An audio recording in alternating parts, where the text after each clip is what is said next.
Hello everyone, welcome to this session of Class 6 Mathematics, and I am your Anu from mathschool.com.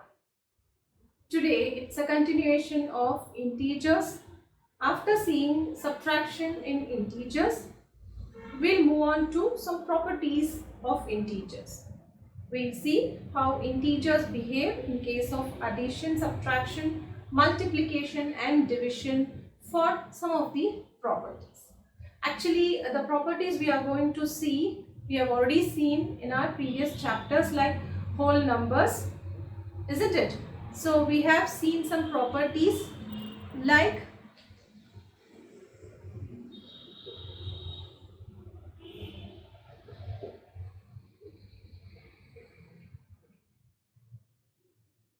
the first one is commutative. If you can recollect from your early chapters, commutative property states that A plus B is equal to B plus A, isn't it?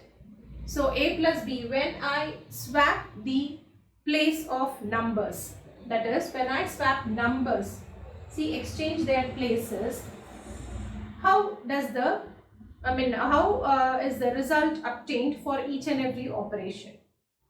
So from the result we get, we'll be able to say whether integers obey commutative property or not for that particular operation. So let's start doing that. First, for addition. Okay, so let us take integers minus 3 plus 5. Okay, so minus 3 plus 5, I start adding. So what does the addition rule say? When the signs are different, we need to subtract. So 5 minus 3 will be 2 and put the greater number sign, that is plus. 5 is greater, so plus 2. So we need not put plus sign before positive integers. If it is just 2, it is understood that it is positive. Now I interchange I change the place of 5 and 3 and see whether I will be getting the same answer. So 5 plus minus 3. Now it is, see here we have different signs. So subtract 5 minus 3 will be 2 and put the sign of the greater number, that is plus. So plus 2. So here is also plus 2 and here is also plus 2. Therefore, the answers are same. We say that integers obey commutative property for addition. Okay. So that is how we need to prove. Now next is subtraction. Regarding subtraction, we'll take yet another number. We'll take the same numbers actually. Minus 3, minus 5. Let me take minus 3, minus 5. So what does subtraction rule say? Keep the first number as it is. Change subtraction to addition and bring the additive inverse of 5, that is minus 5. So here if you see, we apply addition rule now. If you see, both are of same signs. If both are of same signs, we just add the numbers and put the same sign. So minus 3 plus minus 5 will become minus 8 here. Okay. Now I change the places of 5 and 3. See, 5 minus minus 3. I keep the signs of the numbers as it is. I retain the signs. So please don't change the sign. I just change the place of the numbers. Okay. So 5 minus minus 3. Now what happens? 5 plus additive inverse of minus 3 is plus 3 and the answer is 8 now. So do you see, minus 8 is not equal to plus 8, isn't it? So this is not equal. So what do we infer from this? We say that integers do not follow commutative property for subtraction. Okay. So this is regarding integers. Integers do not obey commutative property for subtraction. What does it mean? If you change the place. See, if you change the place of numbers while subtracting, you won't get the same result. So keep that in mind. Please don't change the order of numbers. Wherever they are, it has to be kept wherever it is and we need to subtract. We should not change the place. If the place is changed, you won't get the same answer. That you need to remember. Now in the case of multiplication, how does integer behave for commutative property? Minus 3 into 5. Okay, so 5 into minus 3. So you have a multiplication rule here for integers, that is when one is positive and another one is negative. If you have negative into positive, the answer is minus 15. So we have a set of rules here. See, plus into plus, that is positive integer into positive integer will give you a positive integer, that is plus 5 into plus 3 will give you plus 15. Okay, the same way minus into minus, minus 3 into minus 5 will give you plus 15. That you should remember, when both are of same signs you have positive, and both are of different signs, when they are of different signs, minus into plus will be minus and plus into minus anyway it will be minus. That we are going to see. See, remember this. But what does it mean is, it doesn't mean if all are negative you have a positive, and if one is negative and one is positive you have negative. It is not like that. Actually, if you have even number of negative numbers, what I mean is, if you have 4 numbers to multiply and all the 4 numbers are negative numbers, then you will have the result, you will have the product as a positive number. Okay, if 3 numbers out of the 4 numbers, if you have 3 numbers as negative numbers and 1 is positive, then you have a negative number. So what rule does it follow for multiplication is, if you have odd number of negative numbers, you will get a negative number. If you have even number of negative numbers, you will get a positive number. Okay, so just see how many negative numbers you have. If you have even number of, say if you have 2 negative numbers, or 4 negative numbers, or 6 negative numbers, or 8 negative numbers. Okay, if you have even number of negative numbers and they are multiplied, you get a positive answer. And if you have odd number of negative numbers, then you have a negative answer. Okay, do you understand? So that is how it works. So minus 3 into minus 5, you get minus 15, and let us see if it is equal. 5 into minus 3, I change the order. So 5 into minus 3 will become minus 15. So it is equal. So what does it mean? It means integers obey commutative property for multiplication. You understand? So that is how. Now next one is division. So what about division? See, minus 10 divided by 5. I write minus 10 divided by 5. So minus 10 divided by 5 will give me minus 2, isn't it? Now if I change the place, if I put 5 above and minus 10 below, what do I get? Actually the division rule, the signs for the division is also same as that of multiplication. Whatever rule you have in multiplication, the same has to be followed in division also. So minus 10 divided by 5 will give you minus 2. Now 5 divided by minus 10, can we write 2 there? No, it is not. It is in the form of fractions. This is called fractions because one number over the other. That is, this is numerator and below the number 10 is in the denominator. So 5 divided by 10. 5 and 10 have a common factor 5. We have seen it in HCF, isn't it? How to reduce, how to simplify a fraction to its lowest form. We have already seen in an example. So 5 is the common factor for 5 and 5 for both 5 and 10. So divide both 5 and 10 by 5. You get 1 divided by minus 2, which can also be written as minus 1 by 2. So minus 1 by 2 is obviously not equal to minus 2, isn't it? So integers do not obey commutative property for division also. Do you understand? So what are the properties they don't obey? They generally don't obey.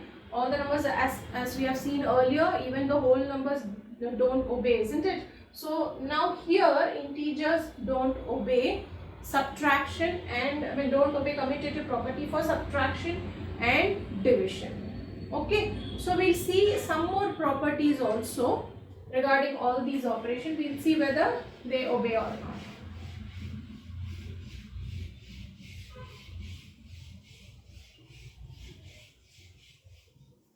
So we have seen commutative here for all the operations. The next property we are going to see is the closure property. So this has to be the first one, but let's see now. Closure property. So what do you mean by closure property? We have seen in whole numbers, we have done the operations, all the operations, and when all the operations are done, we'll have a result for each and every operation. For addition we have sum, for subtraction we have difference, for multiplication we have a product, and for division we have a quotient, isn't it? So we have to see the result, and if the result is in the set of integers, we say that integers are closed for that particular operation. So now let's do for addition. 5 plus minus 2. So 5 plus minus 2, here again 5 and 2 different signs, 5 and minus 2, so subtract, you get plus 3 here. So plus 3 is an integer, belongs to the set of integers, isn't it? So integers are closed for addition. You can also take another example, minus 5 plus minus 3, which is minus 8, and this also belongs to the integer set, isn't it? So we say integers are closed for addition. Now for subtraction, or see 5 minus 2. Let us do the subtraction. 5 plus the additive inverse of minus 2 is plus 2, so you get 7 here. So when you get 7 here, 7 is also an integer. So integers are closed for subtraction also, because we get the result, we get the difference to be an integer, isn't it? Now next is multiplication. For multiplication, 5 into minus 2, that is minus 10. So now minus 10 is also an integer, so we can say integers are closed for multiplication also. Now for division, so see carefully, for division we take 8 divided by minus 2. So we get minus 4 here, because one is positive and one is negative, you have minus 4 here. Minus 4 is actually an integer. Okay, so let's not stop with this. We'll see 2 divided by 8. Minus 2 divided by 8. Let's check with minus 2 by 8. But minus 2 by 8, the common factor is 2. So I get minus 1 by 4. Is minus 1 by 4 an integer? No, isn't it? Minus 1 by 4 is not an integer, because we have whole numbers as integers. Integers are whole numbers.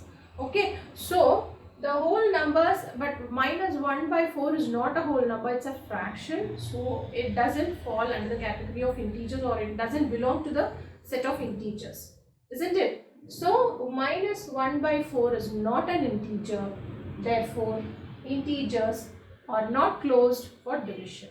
Do you understand? So that you should keep in mind, integers are not closed for division means you don't get an answer for division, that is a quotient for division in some cases are not integers. Okay, so this is what closure property means for all the operations. The next one we'll see is associative property. So we have two more properties, associative and distributive. So the associative, we'll see associative for all the operations, whereas distributive we have multiplication over addition, isn't it? So the next one is associative.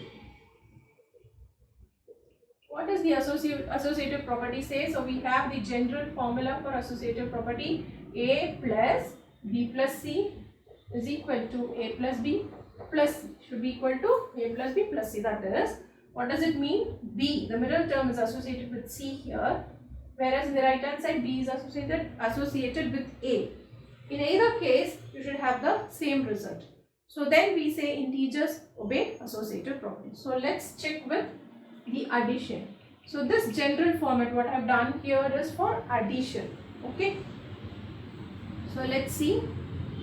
3 plus minus 2 plus 6. I take an example like this. So first, brackets gets the first preference, we know. You know, you studied already in board mass. You have the rule, brackets stands first in the hierarchy of operations. So simplify this, 6 plus minus 2 will be 4. So the answer is 7 here. Okay. So now when I associate this minus 2 with 3 here, what I get? 1, because 3 minus 2 is 1, plus 1 plus 6, which is equal to 7. Now you can see 7 here and 7 here too. So which means integers obey associative property for addition. Now the next one is we'll try for subtraction. Okay, subtraction is, we have a minus b minus c, a minus b minus c, isn't it? This is the general format for subtraction. So let us follow this. 3 minus 2 minus 6, and we should see whether this is equal to, left side is equal to right side. We retain the signs of the numbers as it is. Now 3 minus, simplify this, minus 2 plus minus 6. So what do I get? 3 minus 2 plus minus 6 is minus 8. Again simplify this, 3 plus 8, I get 11. Isn't it? See, plus, and the additive inverse of minus 8 is plus 8. So 3 plus 8 becomes 11. Now I simplify this. 3 plus 2, additive inverse of minus 2 is plus 2, minus 6, that is 5 minus 6.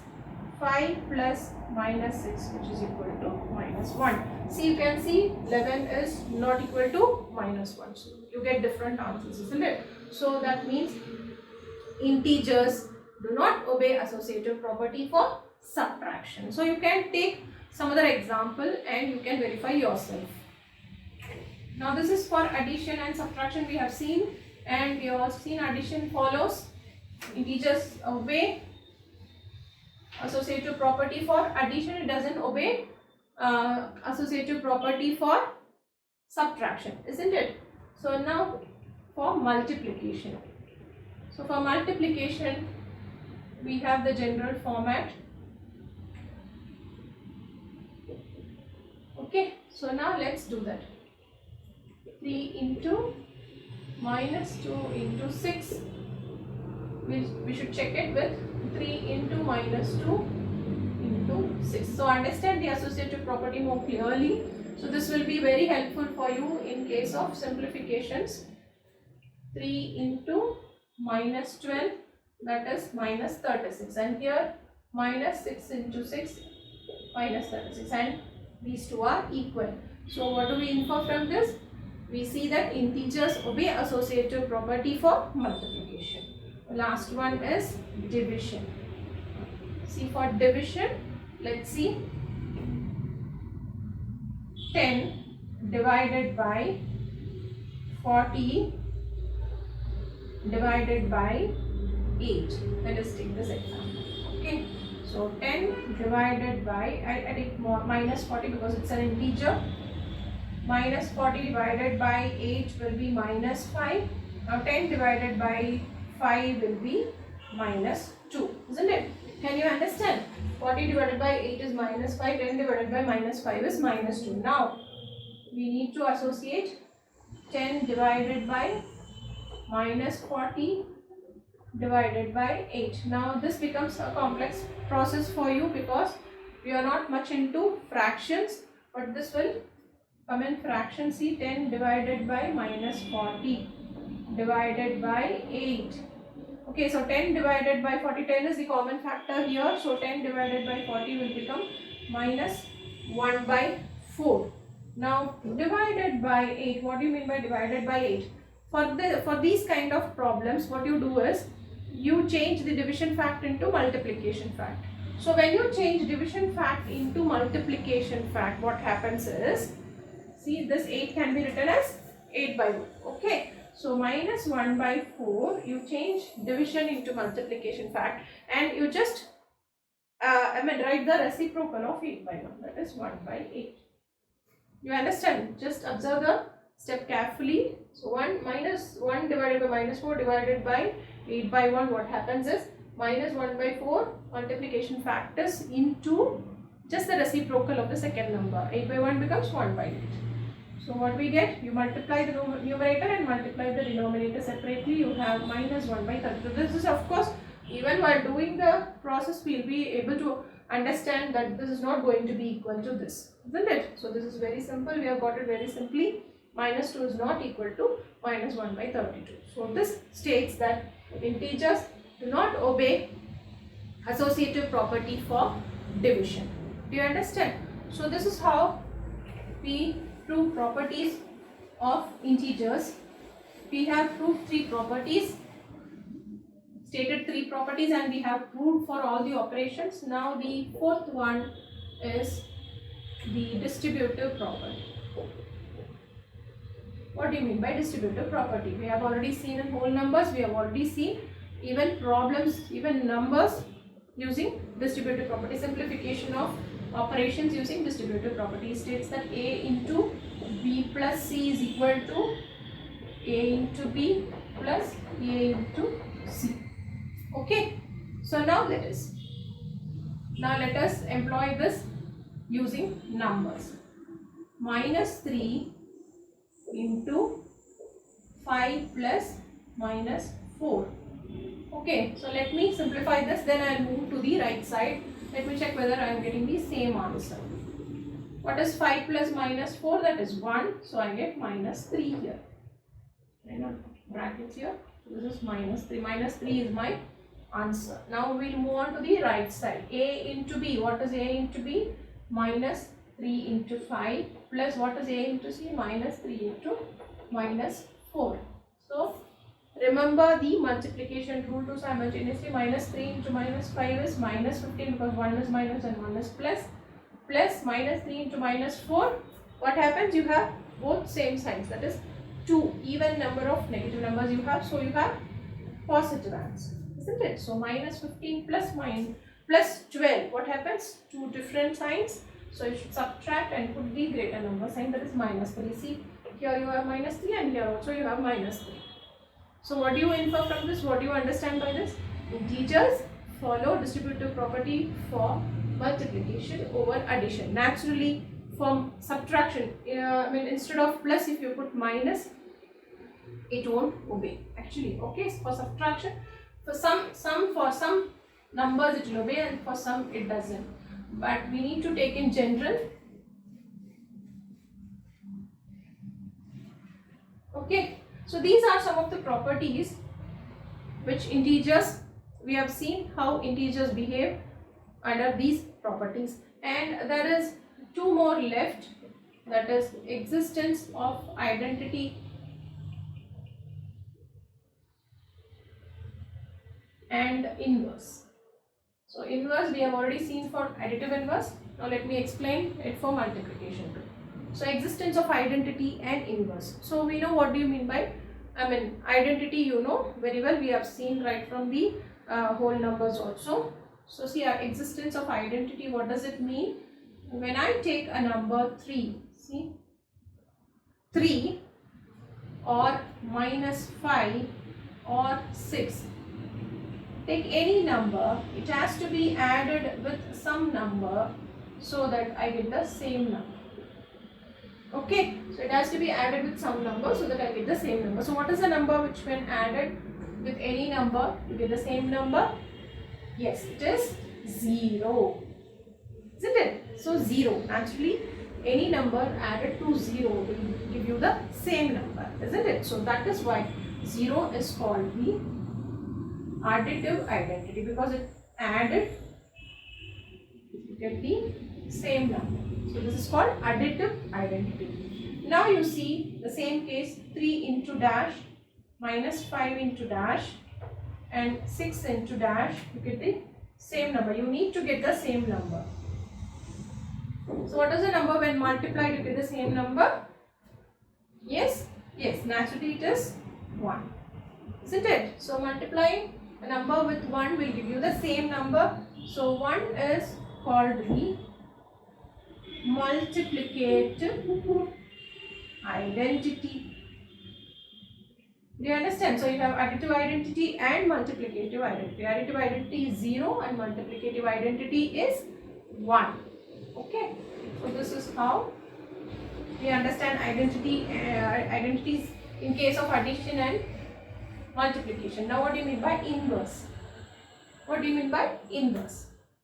So if I have a number 8, okay, it should be added with some number So that the answer is the additive identity. You need to get the additive identity as a sum.